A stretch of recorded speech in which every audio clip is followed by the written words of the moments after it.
नमस्कार। True media ज्योतिष विज्ञान में आपका स्वागत है। भगवान भोलेनाथ सदाशिव सबका मंगल करें, सबका कल्याण करें, इसी कामना के साथ आइए आज चलते हैं आज की अपनी चर्चा में। आज की हमारी चर्चा है भगवान सूर्य, भास्कर, आदित्य, अनंत नामों से जाने जाने वाले सूर्य भगवान को हम कैसे प्रसन्न करें और हमें उनकी कृपा किस तरीके से, किस प्रकार से ज़्यादा प्राप्त हो। भगवान भास्कर, भगवान अदिति कई नामों से जाने जाते हैं, सूर्यदेव, और सूर्यदेव ही इस संसार की आत्मा हैं।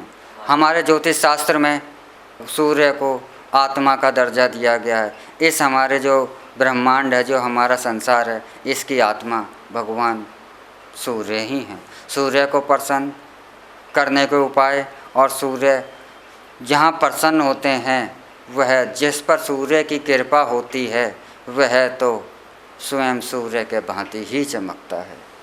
हर मनुष्य चाहता है कि मैं चमकूं, मुझे संसार में मेरी भी प्रसिद्धि हो, मेरा भी गौरव हो, मुझे भी यश सम्मान मिले। इनको दिलाने वाले सूर्य भगवान ही हैं, क्योंकि संसार जिनसे प्रकाशमान हो रहा है, जो संसार को प्रकाशमान कर रहे हैं, वही सबको प्रकाशमान करते हैं।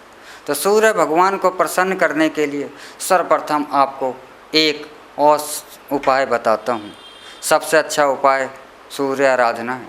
जब सूर्य सुबह के समय पर, जिसे हम कहते हैं गोधूली बेला, ब्रह्म बेला, जब सूर्य उदय होता है, संतरी दिखाई देता है, नारंगी सा दिखाई देता है, और उसे देखने में आँखों को बड़ा सुकून मिलता है। उस वक़्त अगर आप सूर्य के दर्शन कर रहे हैं, इन नंगी आँखों से सूर्य को देख रहे हैं, तो आपके जितने भी आँखों के रोग हैं, मोतियाबिंद हो या बहुत सारे रोग हैं, वह भी ठीक हो जाते हैं। चश्मे आप अगर लगा रहे हैं तो वह चश्मे भी उतर जाते हैं। आँखों के स्वास्थ्य के लिए सूर्य के वह 5 मिनट के दर्शन, 5 भी अगर नहीं कर पाते आप, 3 मिनट तो अवश्य ही दर्शन करने से आपके आँखों की सभी बीमारियां समाप्त हो जाती हैं। सूर्य के दर्शनों का ही इतना महत्व है, तो जिस पर सूर्य प्रसन्न है उसको तो यानी क्या मिलेगा।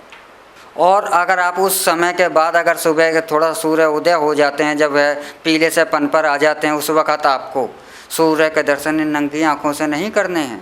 उस वक़्त आप एक थाली में पानी भरकर रख लीजिए, उस थाली में सूर्य को देखिए, क्योंकि उस वक़्त जब सूर्य का प्रकाश है काफ़ी तेज़ हो जाता है, वह हानिकारक भी होता है। इसलिए मैं आपको बता रहा हूँ कि सूर्य का दर्शन सिर्फ उसी वक़्त आप कर सकते हैं जब सूर्य संतरी कलर में हो, उसी वक़्त दर्शन है। उसके बाद आप और दोपहर में या और किसी भी समय सूर्य के दर्शन पानी में भी फ़ायदा नहीं देंगे।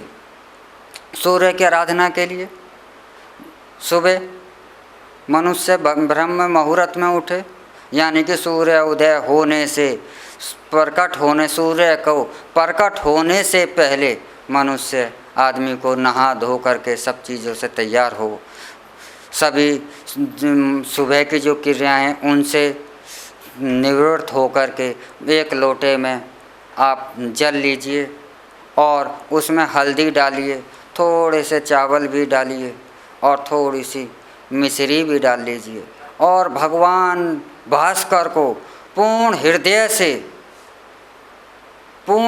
से अपने आप को समर्पित करके कि प्रभु, हे नाथ, हे भास्कर, हे सूर्यदेव, मेरा तो कोई अस्तित्व ही नहीं है, जो कुछ हूँ सब आप ही की शरण में हूँ। हे भास्कर, हे सूर्यदेव, मुझे अपनी शरण में ले लीजिए, क्योंकि मैं तो अज्ञानी हूँ, मैं तो महामूर्ख हूँ, मुझ में ज्ञान कहाँ है। जिस उपाय से भी, जिस विधि से भी मुझ पर जो भी कुछ बन पड़ रहा है, इसे ग्रहण कर लीजिए और मेरी जो ये सेवा है इसे आप स्वीकार कर लीजिए।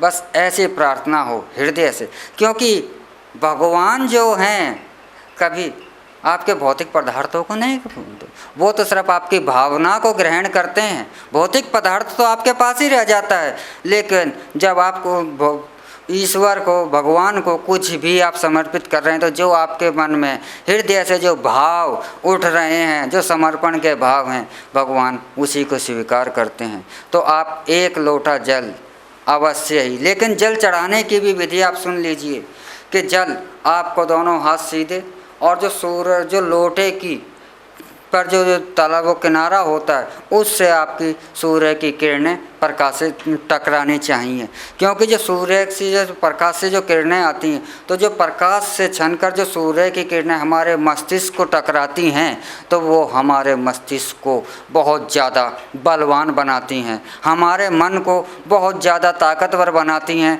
हमारे शरीर के जो रोग हैं, वायु सूर्य के द्वारा से, प्रकाश के द्वारा से जो रोग पैदा होते हैं उनको भी वह नष्ट करती है। तो इसलिए आप यह अवश्य ध्यान रखें कि सूर्य को जल जब आप अर्पित कर रहे हैं, सूर्य देव को जब आप अर्पण कर रहे हैं, जल अर्पण कर रहे हैं, उस वक़्त जो सूर्य देव से जो प्रकाशित किरणें आ रही हैं वो आपके मस्तिष्क पर पानी के द्वारा मध्य से आपके मस्तिष्क पर पड़ें, सीधा मस्तिष्क पर पड़ें, वह आपके मस्तिष्क को बल प्रदान होता है। और आप इस क्रिया को 1 महीने 40 दिन अगर आजीवन करें तो आपको बहुत ही अनंत फ़ायदे प्राप्त होंगे। लेकिन आप इसे अवश्य ही इस क्रिया को करते रहिए। सूर्य की यह जो क्रिया है जल चढ़ाने की और सूर्य के दर्शन करने की, नित्य दर्शन करने की, आपको अनंत फ़ायदे देगी।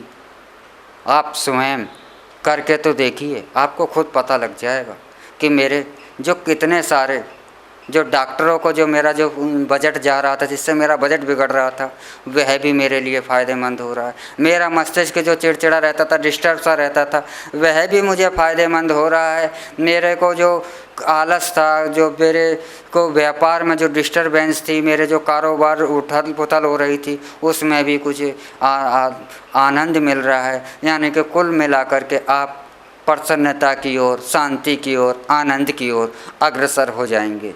यही उद्देश्य है इस प्रार्थना का, इस पूजा का। तो भगवान भास्कर की पूजा सर्वश्रेष्ठ है। उनकी जो कृपा मिलती है तो फिर वो संसार में प्रकाशमान होता है, वह प्रकाशित ही होता है। इसलिए भगवान आदित्य से, भगवान भास्कर से अवश्य ही सुबह के समय यह दोनों क्रियाएँ आप करिएगा। 1 लोटा जल, जिसमें कि आपकी कोई लागत नहीं है, 1 लोटा जल से भगवान भास्कर प्रसन्न होने वाले हैं। तो उनकी ऐसे भगवान की आपको आराधना अवश्य ही करनी चाहिए। तो भगवान सूर्यदेव सबका ही कल्याण करें, इसी कामना के साथ आज हम विदा लेते हैं और फिर मिलेंगे ट्रू मीडिया ज्योतिष विज्ञान के अगले कार्यक्रम में। लेकिन उससे पहले आप भूलिएगा नहीं, हमारे इस चैनल को कमेंट भी करना है, आपको कुछ जानकारी चाहिए, शेयर भी करना है और लाइक भी करना है। इसी के साथ भगवान भोलेनाथ सबका कल्याण करें, इसी कामना के साथ नमस्कार।